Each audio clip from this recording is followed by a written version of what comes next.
अब सुंदरकांड में प्रवेश करने से पहले किष्किंधा कांड के दो दोहे आते हैं, जिसमें अंगद जी, जामवन जी, हनुमान जी, नल नील और वानर सेना जब दक्षिण दिशा में समंदर के किनारे पर पहुंचती हैं, तो वहां पर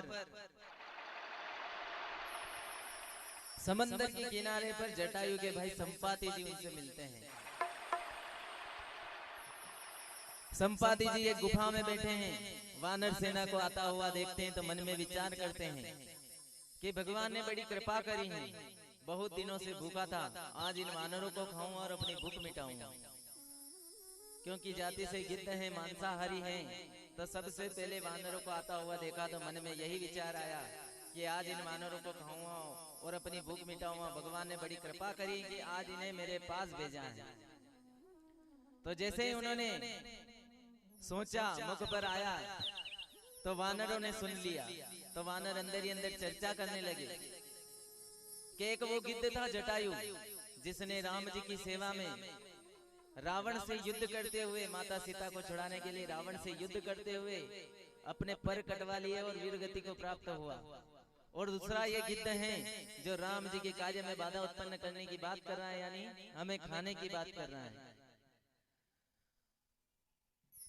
तो जैसे ही जटायु का नाम संपाति ने सुना तो सभी वानरों को पास बुलाया कि मुझे अपना मित्र समझो, जटायु मेरा भाई था, पूरी खबर सुनाओ, जटायु के साथ हुआ तो क्या हुआ, का हरण हुआ, कैसे रावण नाम का राक्षस उन्हें लेकर गया और कैसे जटायु ने आकाश मार्ग में रावण से युद्ध करते हुए परों को कटवा लिया और वीर गति को प्राप्त हुआ। तो संपाति ने भी सोचा कि जब मेरे भाई ने इतनी मदद करी है तो मैं भी आपकी मदद करूंगा। तो संपाति ने सोचा, संपाति ने सभी से कहा कि 100 योजन का समंदर है, समंदर के उस पार त्रिकुट पर्वत है, एक का नाम सुबेल पर्वत, दूसरे का नाम नील पर्वत और तीसरे का सुंदर पर्वत। सुबेल पर्वत पर मैदान है, राम और रावण का युद्ध होना है। नील पर्वत पर लंका नगरी बसी हुई है और सुंदर पर्वत पर अशोक वाटिका है और अशोक वाटिका के अंदर अशोक वृक्ष के नीचे माता सीता विराजमान है। अब यहाँ पर प्रश्न उठा कि 100 योजन का समंदर है, पार करे तो करे कौन। सभी वानर मुंह लटकाए बैठे हैं। तो यहाँ पर जामवन जी कहते हैं, प्रवनो पवन कुमार खलबल पावक ज्ञान गण, जहाँ सूरदय आधार बसई राम सर चाबधर, बलि बांधत प्रभु बाड़े सोतन बरनी न जाय, उभय गरी मलिनी सात प्रद चिन्ह धाय। यहाँ पर जामवन जी कह रहे हैं, जब भगवान वामन अवतार में धरती पर आए थे बलि को बांधने के लिए, तब उनके रूप का कोई वर्णन नहीं किया जा सकता। इतने विराट भगवान थे कि उनके रूप का वर्णन नहीं किया जा सकता। लेकिन मैंने 2 घड़ी में भगवान की 7 परिक्रमा कर ली थी, ऐसा जामवन जी ने कहा कि तब मैं जवान था, तब मैंने 7 परिक्रमा कर ली थी 2 घड़ी में। आज यदि मैं जवान होता तो मैं लंका तक जाता और माता सीता की सुधि लाकर प्रभु श्री राम को देता, लेकिन दुर्भाग्यवश आज मैं बूढ़ा हो चुका हूँ। तो सभी वानरों ने सुना तो अंगद जी ने सोचा कि मैं पार तो चला जाऊंगा, लेकिन आने में संशय है। अंगद जी कह रहे हैं, अंगद कहूं जाऊं मैं पारा, जी संशय कछु बिरती पारा। अंगद जी कह रहे हैं मैं पार चला जाऊंगा लेकिन आने में संशय है। अब संशय किस बात का है? अंगद जी बाली के पुत्र और अक्षय कुमार रावण का पुत्र, दोनों एक ही गुरुकुल में पढ़ते हैं। अंगद जी वानर हैं, चंचल स्वभाव के हैं, बात बात में अक्षय कुमार को चांटा मार दिया करते हैं गुरुकुल में। तो ऐसा करते हुए गुरुजी ने देख लिया, तो गुरुजी ने अंगद को श्राप दिया कि आज के बाद यदि तूने कभी अक्षय कुमार को मारा तो इसके कुछ नहीं होगा और तू मर जाएगा। तो कहीं ना कहीं उनके मन में संशय था कि मैं लंका तक पहुंचूं और अक्षय कुमार और मेरा आमना सामना हुआ तो खबर यहाँ तक पहुंचाएगा कौन। तो कहीं ना कहीं उनके मन में ये संशय था। तो चलिए इन चौपाइयों को पढ़ते हैं, सुनते हैं और समझते हैं। वो अपने बलि को जगाओ प्यारे वीर हनुमान, अपने बलि को जगाओ प्यारे वीर हनुमान, अपने बलि को जगाओ प्यारे वीर हनुमान, अपने बलि को जगाओ प्यारे वीर हनुमान। अंगद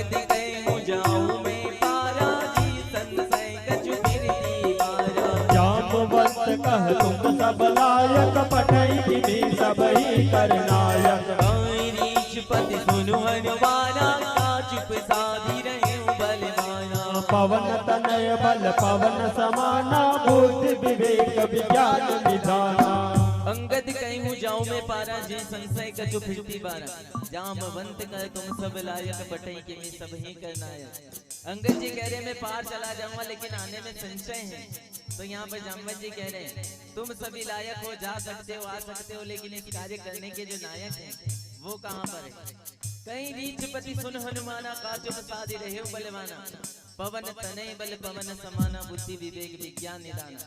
वृक्षराज जामवंत जी कह रहे हैं हे हनुमान जी, आखिर आपने चुप्पी क्यों साध रखी है? आप पवन देव के औरस पुत्र हैं, बुद्धि और विवेक की खान हैं। हे हनुमान जी बताइए कि आखिर आपने चुप्पी क्यों साध रखी है? कवन तो काज कठिन जग माही, जो नहीं होई तात तुम पाही। राम काज लग तब अवतारा, सुनतहि भयो पर्वताकारा। कनक बरन तन तेज विराजा, मानहु पर गिरिन कर राजा। सिंहनाद करिबार ही बारा, लीलहि नागौ जल निधिधारा। कवन सो काज कठिन जग माही, जो नहीं होई तात तुम पाई। राम काज लगी तब अवतारा, सुनते ही भय हूँ पर्वताकारा। हे हनुमान जी कौन सा कार्य है जो आपके लिए कठिन है? राम जी के काज संवारने के लिए आपका अवतार हुआ है। इतना सुनते ही हनुमान जी महाराज अपना रूप पर्वतों के आकार में बदल देते हैं। कनक बरन तन तेज विराजा, मानव पर गिरिन कर राजा। सिंहनाद करि बारे बारा, लीलय नागो जल निज खारा। पर्वतों के आकार में हनुमान जी महाराज खड़े हैं। कनक बरन हीरे मोती हनुमान जी महाराज के तेज पर चमक रहे हैं और उनकी सिंहनाद गर्जना से समंदर में लहरें उठने लगी।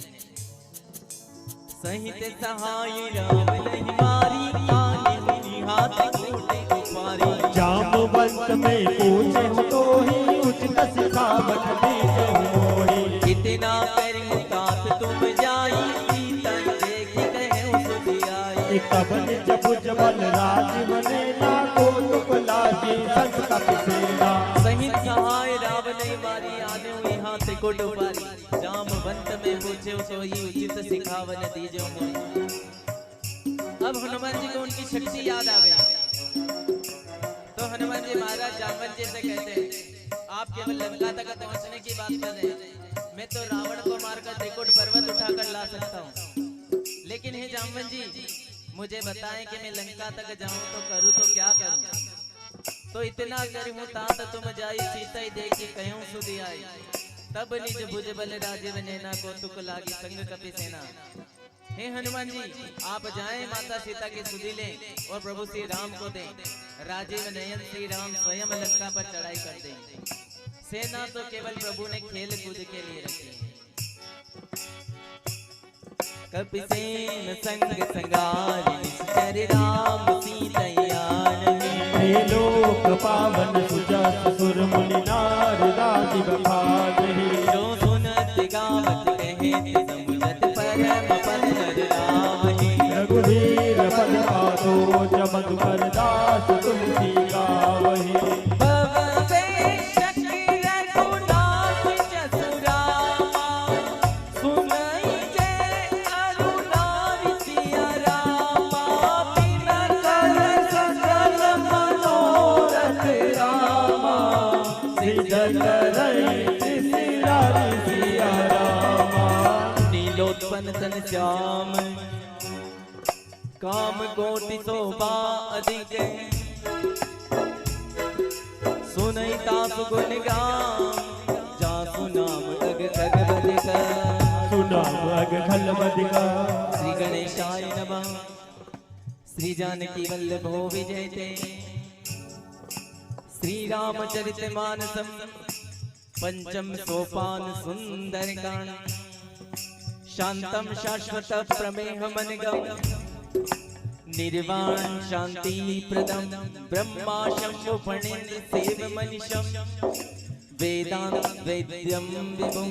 रामाख्यम जगदीश्वरम सुरगुरुम, माया मनुष्यम हरि। वंदे हम करुणाकरम रघुवरम, भूपाल चूड़ामणि।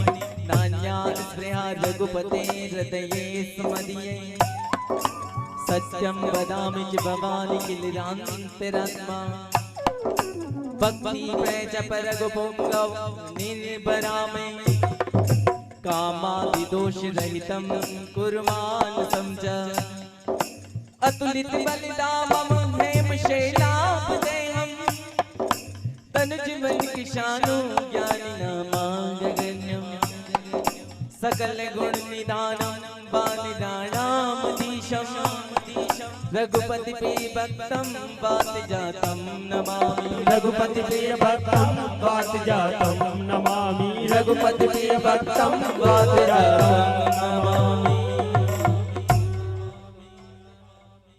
बोलिए बालाजी महाराज की जय।